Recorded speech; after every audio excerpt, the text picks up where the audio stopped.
Ütegenden ırı kuttaq barın jommut. Bugün bihi barı taptır, bihi barı hürriyer, ırı ayatçı, bihi kilbiyene, çağılkay, talan.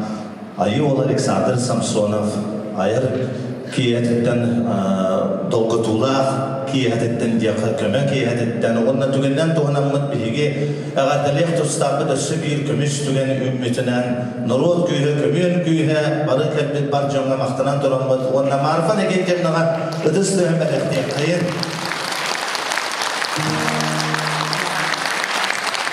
Enne diyen duramut, men diyen Aleksandr Samsonov tıllarıgar, onna melodiyatıgar. Lervet bolla katna Allah hareketigar.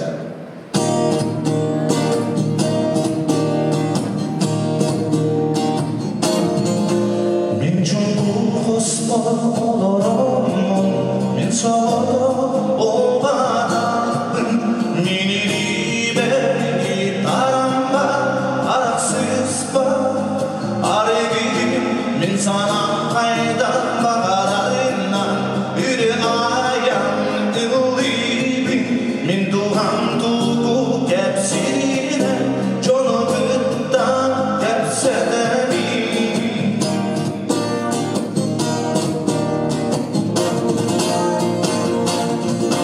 Migin çanma kinere, dengillerin sömüle verdim, olda bolla bin ol jonton, olda uradim, göstün soğuk bin sana kaydan bagarayna, bir ayan ılibin, min duhan tuğu kepsine, çono gıdda kepsedeni, kepsedeni.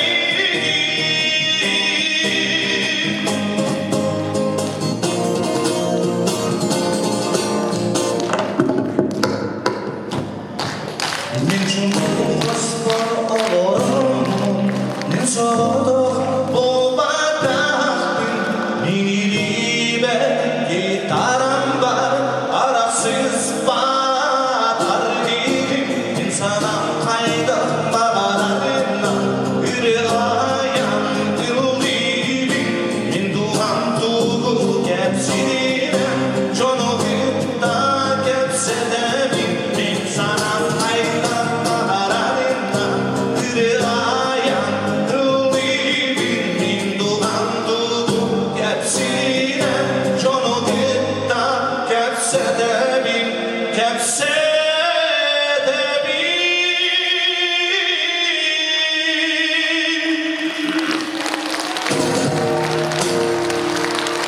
Сахар Cumhuriyeti'nin kundurduğu kuyumuna Alexey Potapov.